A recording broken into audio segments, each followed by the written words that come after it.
Assalamualaikum warahmatullahi wabarakatuh. Ya, selamat datang kembali di channel kami ini. Di kesempatan kali ini, saya akan melanjutkan penjelasan tentang pendaftaran PPDB online Kalimantan Barat tahun 2022. Ya, apabila kita ingin mendaftar melalui jalur zonasi, ya. Oke, silakan disimak video berikut. Kita buka web browser kita, ya bisa menggunakan Google Chrome atau apapun. Ya, lalu kita kita ketik link pendaftarannya, yaitu ppdb.dikbud, ya, ini ppdb.dikbud.kalbarprop.go.id, ya. Oke, setelah itu kita telusuri. Oke, kembali kita klik masuk, ya, atau daftar akun ini kita klik, ya. Nah, di tampilan ini, ya, kalau sebelumnya kita sudah pernah membuat akun, ya, jadi ini tidak lagi kita klik buat akun karena kita sudah punya akun. Jadi kalau bagi yang baru melihat video ini, ya, belum melihat tentang penjelasan cara membuat akun, silahkan dilihat di video-video saya yang sebelumnya di channel ini, ya. Nah, kali ini, ya, kita akan melanjutkan. Kalau sebelumnya kita sudah pernah membuat akun, maka ini tinggal kita masukkan saja sesuai dengan email dan password yang sudah kita daftarkan pada kesempatan sebelumnya. Oke, kita masukkan emailnya.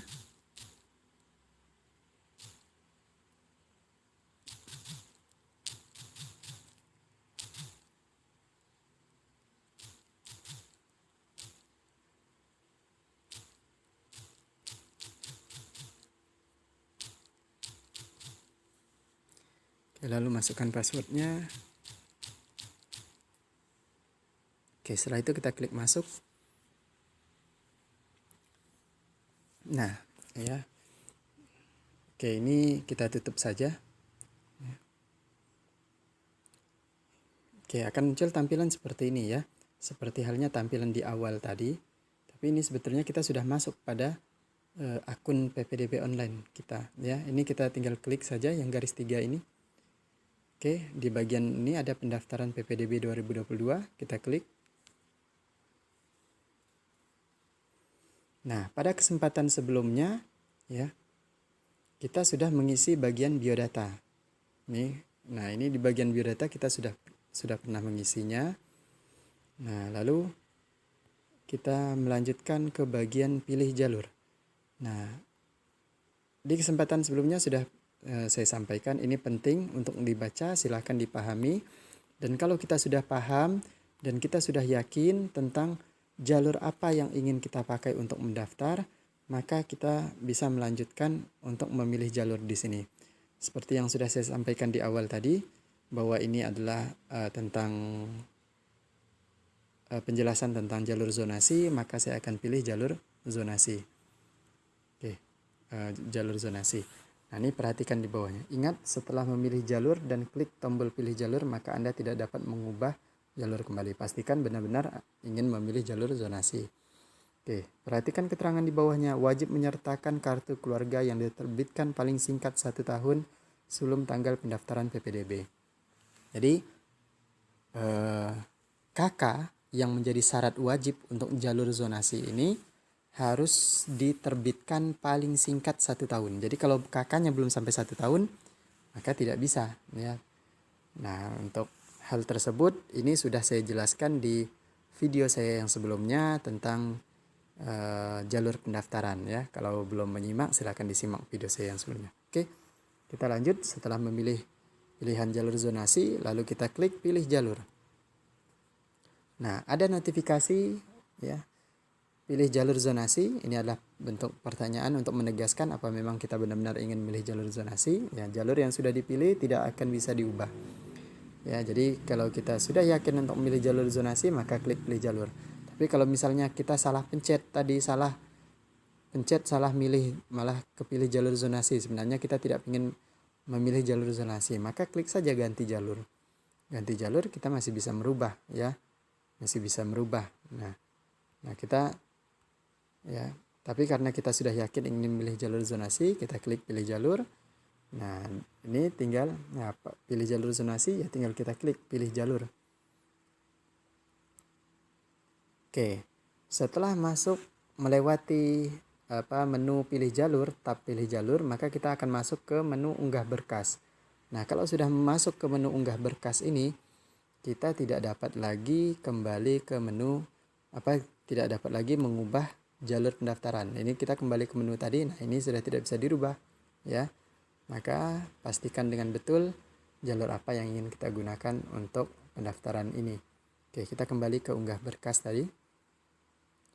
Nah, di sini ya silahkan diunggah berkas yang dibutuhkan ya sesuai dengan ini.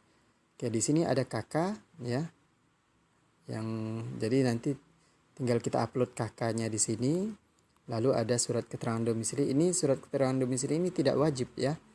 Surat keterangan domisili ini hanya diperuntukkan bagi yang tidak memiliki KK akibat bencana alam. Ya. Dan tentu tidak sembarangan gitu ya menggunakan surat keterangan domisili, ada ketentuannya. Oke, jadi upload KK, lalu kita upload juga surat keterangan lulus. Cara menguploadnya bagaimana? Di sini ada tombol pilih, kita klik pilih ya. Lalu silahkan kita cari di mana kita menyimpan file tersebut ya. Jadi tinggal dicari saja ya. Nah, jadi kalau sudah ketemu silahkan pilih silahkan diklik fotonya. Ini misalnya saya gunakan yang ini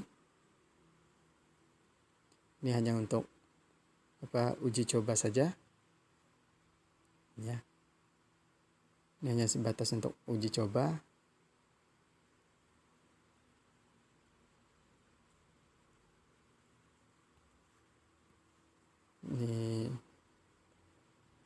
Oke, ini untuk surat keterangan domisili sebetulnya tidak perlu ya. Jadi saya hilangkan saja, dibuang saja. Nah, di surat keterangan lulus ya, cari surat keterangan lulus apa, lalu diupload. Ini karena hanya sebagai contoh saja. Jadi saya upload saja apa yang ada di memori saya ya, yang tersimpan di HP saya. Oke. Lalu setelah itu klik simpan dokumen. Ya. Oke, di bawah ada keterangan ya, ukurannya maksimal. Oke, kita kembali dulu ke unggah berkas. Nih, dokumen yang bertanda bintang wajib diunggah ya. Nah, berkas harus diunggah menggunakan format gambar dengan tipe PNG atau JPG atau JPEG. Jadi bentuknya itu adalah bentuknya foto, bukan PDF ya. Nah, ukuran berkas maksimal 10 MB. Jadi kalau lebih dari 10 MB dia tidak akan bisa terupload di situ. Nah, surat keterangan domisili digunakan jika tidak memiliki KK disebabkan bencana alam atau bencana sosial nih. Silahkan baca Juknis PPDB Kalbar tahun 2022. Nah, ini ya sebelumnya sudah pernah saya jelaskan di video tentang pemilihan jalur. Oke, kalau sudah diupload, sudah sesuai, kita klik simpan dokumen. Oke, kita masuk ke tab tempat tinggal. Nah, alamat tempat tinggal. Perhatikan, harap inputkan titik lokasi alamat rumah dengan sebenar-benarnya. Dilarang memanipulasi data baik sengaja maupun tidak sengaja. Data yang tidak akurat akan langsung dieliminasi. Nah, ini perhatikan ya. Jadi, jangan sampai kita memanipulasi alamat kita. Karena kalau itu terjadi, nanti baik itu disengaja maupun tidak disengaja, ini bisa dieliminasi. Maka harap hati-hati di dalam ya mengisi alamat ya. Mohon untuk diperhatikan, saat ini ada 0 pengukuran jarak. Jika Anda melakukan perubahan koordinat akan menghapus perhitungan jarak sebelumnya sehingga harus melakukan pengukuran ulang. Jadi kalau kita sudah sampai tahap selesai lalu kita ngubah titik koordinat yang ada di peta ini ya, maka nanti akan semuanya jadi kosong semua data itu ya. Nah, itu akan berpengaruh. Maka kalau sudah melewati tahapan ini, tahapan alamat tempat tinggal ini, jangan lagi diubah-ubah titik koordinatnya kalau sudah sesuai. Ya, kecuali kalau data kita tidak sesuai dan harus dirubah, ya maka lakukan dengan tahapan yang benar. Oke, misal alamat tinggalnya di mana? Ini misalnya jalan Aksaya, Aksaya 2 saja.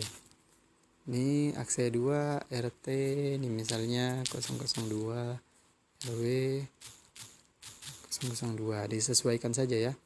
Kode posnya misalnya 78611. Untuk kotanya misalnya di daerah Kabupaten Sintang, ya, kecamatannya Sintang. Oke, ini kecamatan Sintang. Oke, untuk peta ini adalah titik koordinat kita ya, yang ada gambar warna biru ini, gambar seperti orang, itu adalah posisi kita. Nah, untuk defaultnya bawaan dari sistemnya ini alamat ini berada di Pontianak. Jadi kalau ini tidak kita rubah nanti seakan-akan kita tinggalnya itu di Pontianak. Ya, padahal lokasi kita ada di Sintang. Oleh sebab itu perlu dilakukan penyesuaian. Bagaimana melakukan penyesuaiannya? Di sini ada tombol yang warna biru, ya, seperti ada panah begitu. Itu kita klik. Nah, kalau ada permintaan seperti ini, PPDB ingin menggunakan lokasi perangkat Anda, maka klik izinkan. Ya. Lalu kita klik OK. Oke, kalau sudah, kita lihat. Nah, ini posisinya sudah berada di Sintang, namun perlu disesuaikan lagi ya dengan tepat. Nah, ini perlu kita sesuaikan. Ini posisinya sudah berada di Sintang karena defaultnya tadi di Pontianak. Ini di Sintang. Oke, kita berada di Aksaya 2. Nah, ini ada jalan Aksaya 2. Kita letakkan posisinya di situ. Nah, cari rumah kita ada di mana? Ya. Di mana rumahnya? Nah, silahkan ya letakkan tepat berada di rumah. Ya, posisi ini yang warna biru ini letakkan tepat berada di atap rumah kita. Kalau sekiranya mode seperti ini sulit kita mengenali di mana tempatnya, kita bisa beralih ke mode satelit. Ini akan cukup membantu ya. Kita kembali ke mode satelit. Nah, ini kan sudah kelihatan nih rumah-rumahnya. Nah, tinggal dicari di mana rumahnya. Ini ada Universitas Muhammadiyah. Misalnya anggaplah dia tinggalnya dekat di sini ya. Ini alamat Jalan Aksaya 2 dekat dengan Universitas Muhammadiyah. Ya. Oke, kalau sudah sesuai alamatnya di situ, kita kembali lagi dengan mengklik ini yang ada persegi ini ya. Kita klik dan pastikan posisi ini tidak berubah lagi, tidak bergeser. Ya, kita klik. Oke, nah ya masih tetap ya dekat, posisinya dekat Universitas Muhammadiyah. Oke, kalau sudah ya, kita klik centang di bawahnya. Ya. Ini saya menyatakan dengan yakin dan sadar bahwa koordinat lokasi yang tampil pada peta di atas telah sesuai dengan koordinat lokasi tempat tinggal saya. Nah, ini pernyataan ya bahwa kita mengatakan bahwa titik koordinat yang tadi ya yang ada di peta itu sesuai dengan lokasi tempat tinggal ya. Jadi ingat itu lokasi tempat tinggal kita. Jadi seperti yang sudah diungkapkan di atas tadi ya. Nah, jangan sampai ada manipulasi ya. Kita meletakkan bukan di tempat tinggal kita. Nah, itu apabila nanti didapati hal demikian, ini bisa langsung dieliminasi. Artinya jangan sampai kita gugur terlebih dahulu sebelum kita berkompetisi ya. Nah, jadi jangan sampai letakkan tepat berada di rumah kita, di tempat tinggal kita. Oke, kalau sudah benar, maka klik ini ya. Klik centang. Oke, lalu klik simpan alamat. Sebelumnya ada info di bawah ini. Kolom garis lintang dan garis bujur dapat diupdate dengan cara menggeser, tekan, dan tahan map. Seperti yang sudah kita lakukan tadi. Kolom kota, kabupaten, kecamatan, kelurahan, desa diisi secara urutan. Nah, apabila kecamatan atau kelurahan atau desa tidak ada di list, silahkan informasi sekolah yang dituju pada menu bantuan. Jadi ini untuk daerah ini misalnya kecamatan, di sini ada kecamatan yang tidak muncul. Nah, silahkan hubungi pihak sekolah tempat kita ingin mendaftar. Nanti minta bantuan ke sana ya. Oke, kalau sudah klik simpan alamat. Kita simpan. Oke, setelah itu kita masuk di menu ukur jarak. Nah, perhatikan informasi di bawahnya. Silahkan melakukan pengukuran rute untuk sekolah yang Anda ingin daftar dengan mengklik tulisan ukur, karena Anda hanya bisa mendaftar ke sekolah yang telah diukur rutenya. Pengukuran rute maksimal 5 sekolah. Harap dipertimbangkan dan digunakan dengan sebaik-baiknya. Nah, ini penting. Pengukuran rute wajib disertai dengan upload berkas kartu keluarga yang diterbitkan paling singkat 1 tahun. Ya, ini seperti halnya udah diterangkan tadi.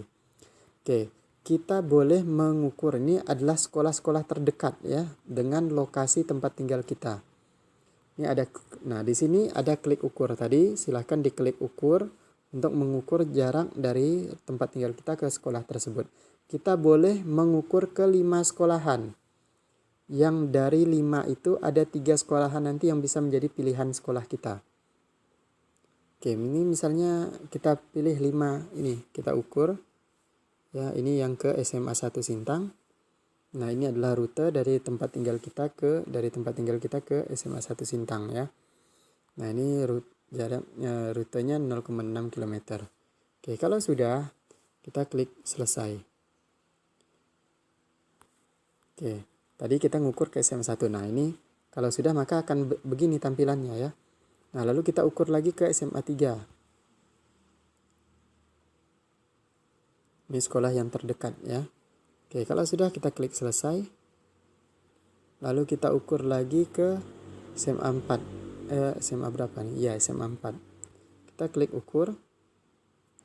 Nah, ini jarak dari tempat tinggal kita ke SMA 4 ada 4,8 kilo. Kalau dirasa ini, wah mungkin kalau misalnya sampai 200 km, wah ini kan hal yang tidak mungkin. Maka perlu kita cek tadi titik koordinat kita, boleh jadi kita salah meletakkannya. Gitu juga tadi ngukur dari awal ya. Oke, kalau sudah kita klik selesai. Biasanya kalau sudah dari awal sudah benar ya tentu ke sekolahan lain tentunya akan benar gitu. Oke, satu lagi ya, 4 saja kita ukur di SMA 2, kita klik ukur. Ya, ini jaraknya sekitar 4,3 km. Oke, kalau sudah kita klik selesai. Nah, di sini untuk yang saya contohkan ada 4 sekolah yang sudah saya klik ukur.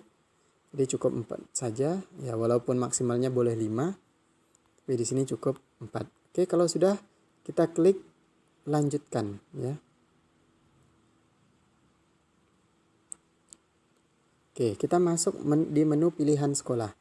Nah, pilihan sekolah ini, pilihlah jalur pendaftaran dengan baik karena pilihan ini tidak bisa diubah setelah melalui tahap ini. Nah, ini nanti tidak akan bisa dirubah kalau sudah melalui tahapan ini. Nah, ada pilihan 1, ada pilihan 2, dan ada pilihan 3. Kita boleh memilih, kita pengen mendaftar di sekolah mana yang memang keinginan besar kita pengen sekolah di situ. Misalnya, saya pengen sekolahnya di SMA 1 Sintang. Maka pilihan pertama kita SMA 1 Sintang. Nah, lalu pilihan kedua kita, kalau sekiranya nanti di SMA 1 Sintang kita ini tidak lolos, kira-kira kita mau sekolah di mana? Tadi kita ngukur di SMA 1, SMA 2, SMA 3, SMA 4, sampai SMA 4 ya, tidak ada SMA 5. Nah, ini hanya ada 4 pilihan. Kita mau pilih yang mana? SMA 3 kah, SMA 4 atau SMA 2? Oh, misalnya tadi setelah SMA 1, pilihan terdekat adalah SMA 3. Maka pilihan kedua saya SMA 3. Nah, ingat ya, untuk pilihan kedua ini memang betul-betul kita kepengen kalau tidak terdaftar di SMA 1, ya memang kita pengen milih di SMA 3 untuk pilihan kedua gitu. Tapi kalau hanya pengennya di SMA 1, jangan mengambil pilihan di pilihan kedua. Cukup SMA 1 saja, cuman dengan konsekuensi kalau nanti tidak diterima di SMA 1, maka ya sudah tidak ada sekolah pilihan yang kedua. Artinya kalau sudah tidak diterima, ya maka kita nanti harus mencari di sekolah-sekolah yang tidak PPDB online, artinya di sekolah-sekolah swasta. Ya, dan ini sudah saya jelaskan di video saya yang sebelumnya tentang jalur pendaftaran ya. Silahkan disimak bagi yang belum menyimak. Nah, lalu kalau mau memaksimalkan sampai pilihan ketiga, silahkan. Pilihan ketiga misalnya SMA 2 atau pilihan ketiga SMA 4, silahkan, tidak ada masalah. Tapi ingat catatannya ya, memang sekolah tersebut adalah sekolah yang benar-benar ingin kita tuju. Jangan sampai nanti kita pilihan pertama SMA 1, pilihan kedua SMA 3. Lalu ketika terlempar tidak terpilih di SMA 1 lalu terlempar ke SMA 3, ya sudah diterima di SMA 3, lalu tidak jadi mendaftar di SMA 3 karena tidak kepengen ke situ. Ya kalau memang tidak kepengen, jangan milih SMA 3 di pilihan kedua. Ya. Nah, ini yang perlu ditekankan karena yang seperti ini bisa merugikan sekolah yang seharusnya peluang itu bisa didapatkan oleh orang lain, tapi karena dirinya yang lebih dekat akhirnya dia yang masuk, sementara kesempatan itu dia tidak jadi dia ambil. Nah ini kan sayang, kuota sekolahnya menjadi kosong gitu, akibat tidak menjadi mendaftar di situ. Nah jangan sampai seperti itu. Kalau memang hanya pengen di SMA 1 ya SMA. Setelah kita merasa yakin dengan pilihan kita, pilihan 1 di SMA 1, pilihan sekolah kedua di SMA 3, pilihan ketiga adalah di SMA 4, maka silahkan klik menu pilih sekolah ya. Oke, kita klik pilih sekolah.